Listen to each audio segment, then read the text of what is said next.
Miaka mingi sana iliyopita, Qur'ani inatueleza hadithi ya bibi akiitwa Hanna binti Faqud. Bibi huyu ndio mama wa Bi Maryam, mama yake Nabii Isa, juu yao amani. Qur'ani inatueleza mama huyu muda ulivyokuwa unapita na hapati mtoto,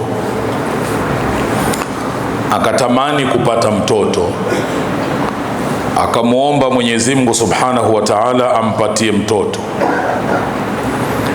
Mwenyezi Mungu akakubali dua yake. Alipopata ujauzito, akasema maneno haya kumwambia Mwenyezi Mungu Subhanahu wa Ta'ala. Qur'ani inatueleza, akasema, rabbi inni nadhartu laka ma fi batni muharrara, e Mola wangu, mimi naweka nadhiri kwako wewe, kilicho katika tumbo langu kikitoka, akizaliwa mtoto huyu, awe ni mtumishi wa kukutumikia wewe Mwenyezi Mungu. Alipojifungua akazaliwa mtoto mwanamke. Hakukuwa na utaratibu wakati ule wa kujua kabla hajatoka tumboni kuwa ni mwanamke au mwanamume. Jambo hilo likamhuzunisha kidogo, kwa sababu kule alikotaka mtoto akawe mtumishi wa Mwenyezi Mungu, Baitul Maqdis, utaratibu wao ilikuwa wanachukua watoto wanaume tu.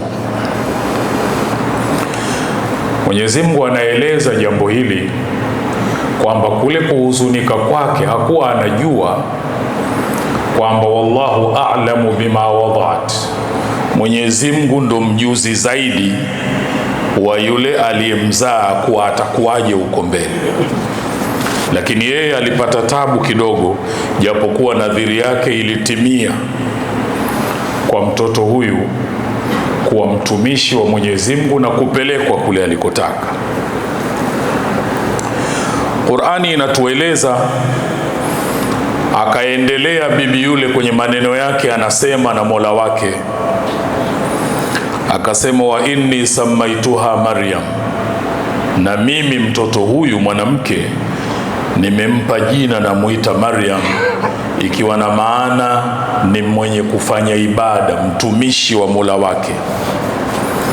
Kisha akasema, wa inni uidhuha bik, na mimi namlinda mtoto huyu kwako wewe, sio namuombea ulinzi yeye tu, wa dhurriyataha, na kizazi chake pia naombea ulinzi, mina shaitani rajim, kutokana na shaitani aliyelaaniwa.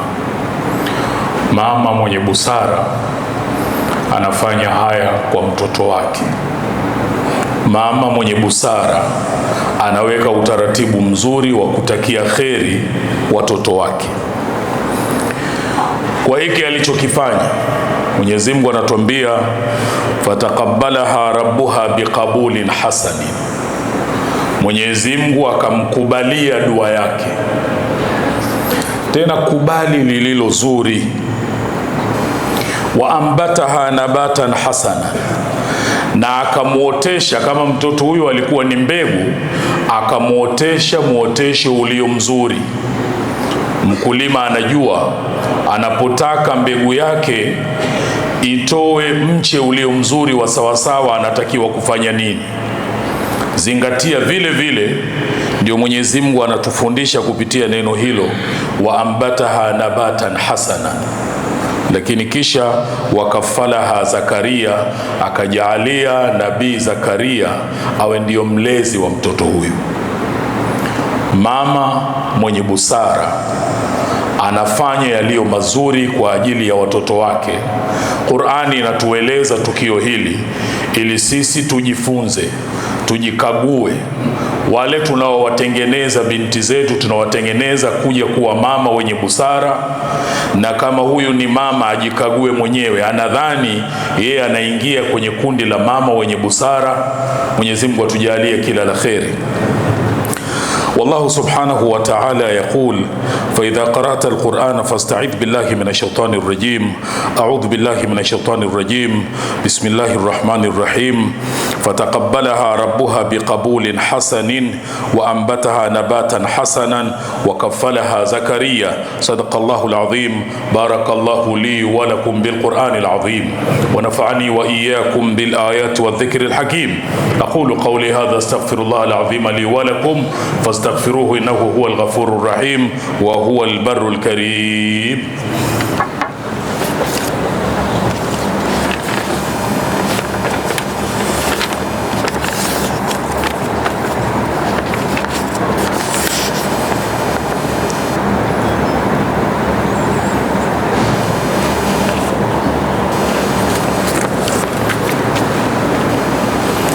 الحمد لله، الحمد لله رب العالمين، والصلاة والسلام على أشرف الأنبياء والمرسلين وعلى آله وصحبه أجمعين. أما بعد، أوصيكم ونفسي بتقوى الله تعالى. Ndugu Waislamu, na wahusieni pamoja na kuihusia nafsi yangu katika kumcha Mwenyezi Mungu Subhanahu wa Ta'ala, kwani wajapata waja wa Mwenyezi Mungu kuhusiana jambo lililo bora kabisa kuliko hili la kumcha Mwenyezi Mungu Subhanahu wa Ta'ala. Katika maelezo ya kisa hiki cha Bi Hanna, mama yake Bi Maryam, yako maeneo ya sisi kuzingatia na kujifunza. La kwanza ni kuwa mama mwenye busara alipojua kwamba sasa anatarajia kupata mtoto alifanya nini. Lakini la pili, alipoona mtoto aliyemwekea nadhiri akamtumikie Mungu pahala ambako wanachukuliwa watoto wanaume tu, jambo lilimtikisa. Lakini Mwenyezi Mungu anasema wallahu a'lamu bima wada'at. Huyo hakujua kwamba Mwenyezi Mungu ndo anajua zaidi kile ambacho yeye atakizaa, na hili linaendelea mpaka kumalizika kwa ulimwengu huu. Mtoto uliopewa anaweza asiwe vile ulivyokuwa unatarajia wewe. Wajibu wako ni kutekeleza mzazi anaotakiwa kufanya, mzazi mwenye busara. Atakuwaje kule mbele, itakuwa vipi? Wallahu a'lamu bima wada'at.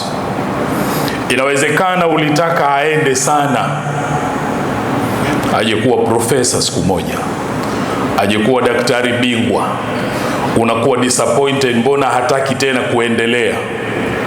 Wallahu a'lamu bima wada'at. Mwenyezi Mungu ndo anajua zaidi.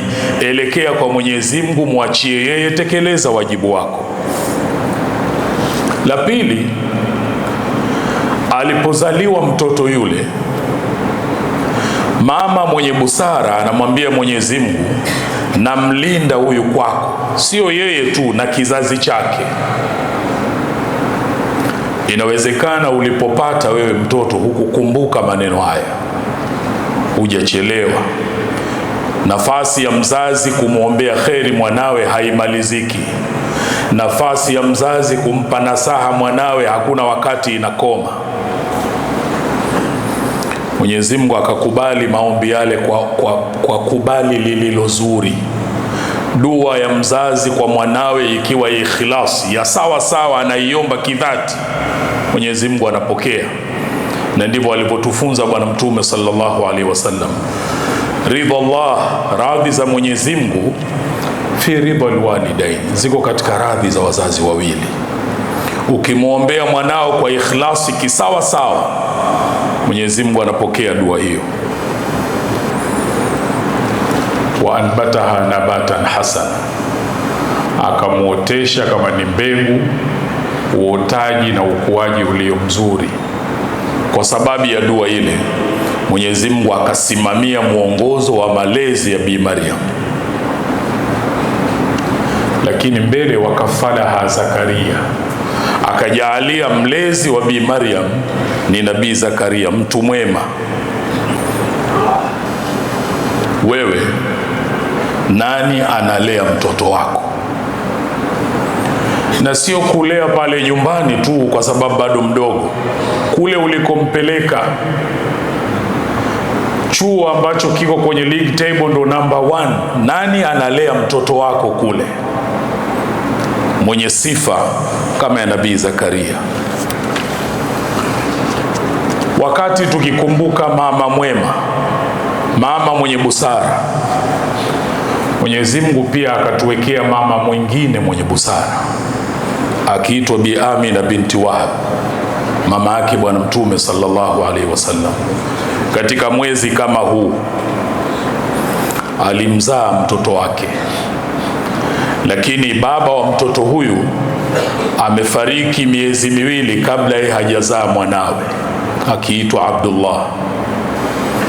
Mama huyu hakuyumba, hakutetereka. Mume wake amefariki, amemwachia ngamia 5 na mbuzi kiasi na mtumishi akiitwa Ummu Aiman. Hakukuwa na kingine. Alisimama vizuri kumlea mwanawe, hakukata tamaa, hakufanya yasiyofaa. Lau kwa sababu yoyote iwayo ambayo leo wanawake hutumia sababu hizo, Bi Amina angeamua kuterminate ujauzito wake, angalia tungepoteza nini katika ulimwengu. Mama mwenye busara alisimama kisawasawa mpaka umri wa miaka 6 wa mwanawe, mama huyu anafariki. Mtoto analelewa na babu yake Abdul Muttalib. Nani amemlea mtoto huyu? Angalia sifa zake, alafu na wewe ujiulize, wa kwako umempa nani anamlea? Baada ya miaka 2 anafariki babu huyu, mtoto analelewa na ammi yake Abu Talib. Nani anamlea mwanao? Na anazo sifa za Nabii Zakaria, anazo sifa za Abdul Muttalib. Au wako baadhi ya watu, au ziko baadhi ya sehemu, ukipeleka mwanao akalelewe kwa sababu yoyote iwayo, elimu au chochote kile, anakuwa si mwanao tena, zaidi ya kubeba jina lako tu kwamba ni fulani bin fulani au binti fulani. Nani anamlea mwanao kwa mazingatio haya? Wakafalaha Zakaria, kwenye kujibu dua ya mama yule mwenye busara, Mwenyezi Mungu akajalia mlezi wa Bi Maryam ni Nabii Zakaria. Mwenyezi Mungu Subhanahu wa Ta'ala atujalie tuwe miongoni mwa waja wake walio wema, wanaosikiliza maneno na wakafuata yaliyokuwa mazuri. Kisha kwa mafundisho mazuri haya aliyotuletea Bwana Mtume sallallahu alayhi wasallam, Mwenyezi Mungu akatuamrisha jambo alilolianza yeye mwenyewe, kisha akalifuatisha kwa malaika, na akamalizia kwetu sisi kwa kutuambia, inna Allaha wa malaikatahu yusalluna ala nabi ya ayyuhalladhina amanu sallu alayhi wa sallimu taslima. اللهم صل وسلم على سيدنا محمد وعلى آله وصحبه أجمعين، خصوصا منهم أمير المؤمنين سيدنا أبي بكر الصديق، أمير المؤمنين سيدنا عمر بن الخطاب، أمير المؤمنين سيدنا عثمان بن عفان، أمير المؤمنين سيدنا علي بن أبي طالب، بقية العشر بشرين بالجنة، وعن أزواج نبيك وعمي وسبطيه ذوي الإخلاص والصفا. ربنا تقبل منا إنك أنت السميع العليم، وتب علينا إنك أنت التواب الرحيم، واغفر للمؤمنين والمؤمنات والمسلمين والمسلمات الأحياء منهم والأموات برحمتك يا أرحم الراحمين. عباد الله، إن الله يأمر بالعدل والإحسان وإيتاء ذي القربى وينهى عن الفحشاء والمنكر والبغي يعظكم لعلكم تذكرون. فاذكروا الله العظيم يذكركم واشكروه على نعمه يزدكم ولذكر الله أكبر. الله يعلم ما تصنعون. أقم الصلاة.